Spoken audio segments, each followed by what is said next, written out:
الرحمن الرحیم۔ السلام علیکم ویورز، گوہی ٹی وی میں خوش آمدید کہتی ہوں۔ امید کرتی ہوں اللہ کے فضل سے آپ سب ٹھیک ٹھاک ہوں گے۔ آج کا موضوع ہے تلاوت کی فضیلت۔ سب سے بڑا عبادت گزار۔ سرکار مدینہ صلی اللہ تعالیٰ علیہ وآلہ وسلم کا فرمان علی شان ہے، سب سے بڑا عبادت گزار وہ ہے جو سب سے زیادہ تلاوت قرآن کرنے والا ہے۔ مدنی آقا صلی اللہ تعالیٰ علیہ وآلہ وسلم کا فرمان علی شان ہے، بے شک دلوں کو بھی زنگ لگ جاتا ہے جس طرح لوہے کو زنگ لگ جاتا ہے جب اسے پانی لگ جائے۔ عرض کیا گیا ان کی صفائی کس طرح ہوتی ہے؟ فرمایا موت کو کثرت سے یاد کرنے اور قرآن کی تلاوت کرنے سے۔ رحمت للعالمین صلی اللہ تعالیٰ علیہ وآلہ وسلم کا مبارک فرمان ہے، جس نے کتاب اللہ عز و جل کا ایک حرف پڑھا اس کے لیے اس کے عوض ایک نیکی ہے اور ایک نیکی کا ثواب 10 گنا ہوتا ہے۔ میں نہیں کہتا الف لام میم ایک حرف ہے، بلکہ الف ایک حرف، لام ایک حرف اور میم ایک حرف۔ آقا صلی اللہ تعالیٰ علیہ وآلہ وسلم فرماتے ہیں بلا شبہ تم میں سب سے افضل وہ ہے جس نے قرآن کی تعلیم حاصل کی یا دوسروں کو اس کی تعلیم دی۔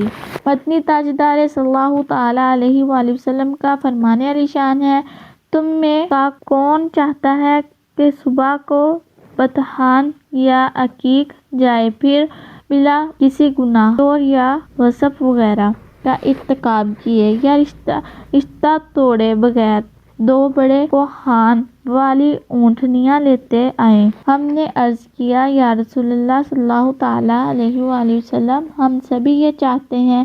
آپ صلی اللہ علیہ وآلہ وسلم نے فرمایا تو کیوں نہیں تم میں سے کوئی مسجد جاتا اور کتب اللہ عز و جل کی 2 آیتوں کی تعلیم دیتا یا انہیں پڑھاتا، یا 2 آیتیں اس کے لیے 2 بڑے کوہان والے اونٹوں سے بہتر ہوں گی اور 3 آیتیں اس کے لیے 3 اونٹوں سے بہتر اور 4 آیتیں اس کے لیے 4 اونٹوں سے بہتر ہوں گی۔ اسی طرح جتنی آیتیں سکھائیں یا پڑھائیں اتنی اونٹوں اور اونٹنیوں سے بہتر ہوں گی۔ سرکار مدینہ صلی اللہ تعالیٰ علیہ وآلہ وسلم نے فرمایا جو قرآن پڑھنے میں ماہر ہے وہ کرامن کاتبین کے ساتھ ہے، اور جو شخص رک رک کر قرآن پڑھتا ہے اس پر شاق ہے، یعنی اس کی زبان آسانی سے نہیں چلتی، تکلیف کے ساتھ ادا کرتا ہے، اس کے لیے 2 اجر ہے۔ سرکار مدینہ صلی اللہ علیہ وآلہ وسلم نے فرمایا جس کے جوف سینے میں کچھ قرآن نہیں وہ ویران مکان کی مثال ہے۔ تلاوت میں مشغول رہنے والوں کو بغیر مانگے ملتا ہے۔ سرکار مدینہ صلی اللہ تعالیٰ علیہ وآلہ وسلم نے فرمایا اللہ عز و جل فرماتا ہے کہ جس کو قرآن نے میرے ذکر اور مجھ سے سوال کرنے سے باز رکھا اسے میں اس سے بہتر دوں گا جو مانگنے والوں کو دیتا ہوں۔ اور کلام اللہ عز و جل کی فضیلت دوسرے کلاموں پر ایسی ہے جیسی اللہ عز و جل کی فضیلت اس کی مخلوق پر ہے۔ عیسیٰ بن محمد علیہ رحمۃ اللہ کہتے ہیں میں نے ایک روز ابوبکر بن مجاہد علیہ رحمۃ اللہ کو ان کے انتقال کے بعد خواب میں دیکھا کہ وہ قرآن پڑھ رہے ہیں۔ میں نے کہا کہ آپ کو انتقال فرما چکے ہیں، کیسے پڑھ رہے ہیں؟ تو انہوں نے فرمایا کہ میں ہر نماز کے بعد اور ختم قرآن کے بعد دعا کرتا تھا کہ اے اللہ عز و جل تو مجھے قبر میں تلاوت کرنے کی توفیق دینا، اس لیے میں پڑھتا ہوں۔ تاجدار مدینہ صلی اللہ تعالیٰ علیہ وآلہ وسلم نے فرمایا کہ جس نے قرآن پڑھا اور اس کو یاد کر لیا، یہ حلال کو حلال سمجھا اور حرام کو حرام جانا، اس کے گھر والوں میں سے ان 10 شخصوں کے بارے میں اللہ عز و جل اس کی شفاعت قبول فرمائیں گے جن پر جہنم واجب ہو چکا تھا۔ اللہ عز و جل نے عرش کے نیچے ایک فرشتہ پیدا فرمایا ہے جس کا سر انسان جیسا ہے، اس کے 70,000 بازو ہیں اور ہر بازو پر فرشتوں کی ایک جماعت موجود ہے۔ اس کے دائیں رخسار پر سورہ اخلاص اور بائیں رخسار پر اشہد ان لا الہ الا اللہ اور پیشانی پر سورہ فاتحہ لکھی ہوئی ہے۔ اس کے سامنے فرشتوں کے 70,000 صفیں موجود ہیں جو ہر وقت سورہ فاتحہ کا ورد کرتی رہتی ہیں، اور جب یہ ایاک نعبد و ایاک نستعین پڑھتے ہیں تو سجدے میں چلے جاتے ہیں۔ عز و جل ان سے فرماتا ہے اے فرشتوں اپنے سر اٹھاؤ، میں تم سب سے خوش ہوں۔ فرشتے یہ سن کر اللہ عز و جل سے عرض کرتے ہیں کہ اے مولا کریم، امت محمدی صلی اللہ تعالی علیہ وآلہ وسلم میں سے جو کوئی سورہ فاتحہ پڑھے تو اس سے بھی راضی رہنا۔ اللہ عز و جل فرماتا ہے اے فرشتوں گواہ ہو جاؤ، میں ان سے بھی راضی رہوں گا۔ سرکار مدینہ صلی اللہ تعالی علیہ وآلہ وسلم فرماتے ہیں ہر چیز کے لیے دل ہے اور قرآن کا دل سورہ یاسین ہے۔ جس نے یاسین پڑھی اللہ عز و جل اسے اس کے لیے 10 بار قرآن پڑھنے کا ثواب لکھیں گے۔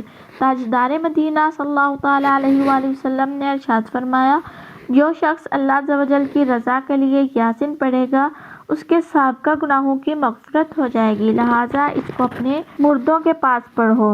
حضرت علامہ یافی رحمۃ اللہ علیہ فرماتے ہیں مالک الملک یمن میں نے بعض صالحین سے سنا ہے کہ ایک میت کو جب دفن کر کے لوگ واپس آنے لگے تو قبر میں سے ایک گرجدار دھماکے کی آواز آئی اور اس قبر میں سے ایک کالا کتا نکل کر بھاگا۔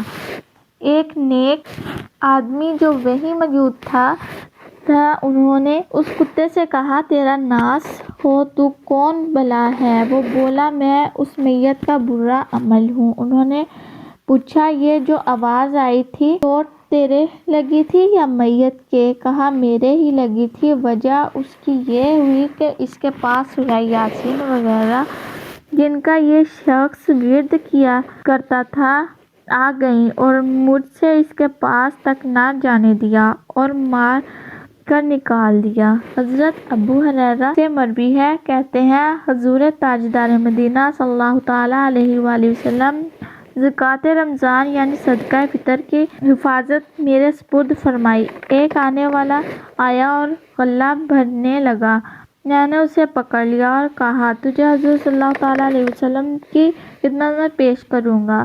کہنے لگا میں محتاج اور حاجت مند ہوں۔ میں نے اسے چھوڑ دیا۔ جب صبح ہوئی تو حضور صلی اللہ تعالی علیہ وآلہ وسلم نے فرمایا تمہارا رات کا قیدی کیا ہوا؟ میں نے عرض کی یا رسول اللہ صلی اللہ تعالی علیہ وآلہ وسلم اس نے شدید حاجت اور عیال کی شکایت کی، مجھے رحم آیا تو اسے چھوڑ دیا۔ ارشاد فرمایا نے تم سے جھوٹ بولا اور وہ پھر آئے گا۔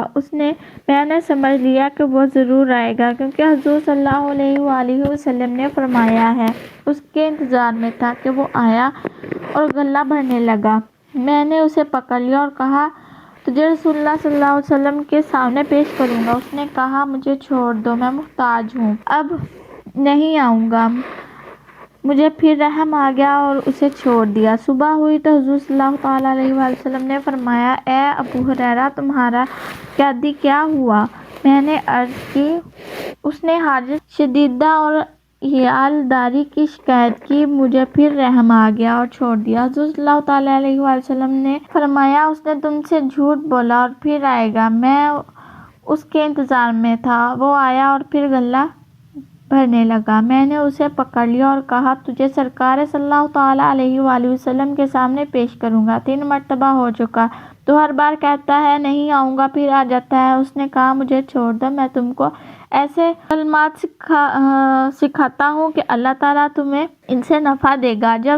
جب تم بچھونے پر جاؤ تو آیت الکرسی، آخری آیت الکرسی اللہ لا الہ الا هو الحی القیوم آخر تک پڑھ لو۔ صبح تک اللہ تعالیٰ عز و جل کی طرف سے تم پر نگہبان ہوگا اور شیطان تمہارے قریب نہیں آئے گا۔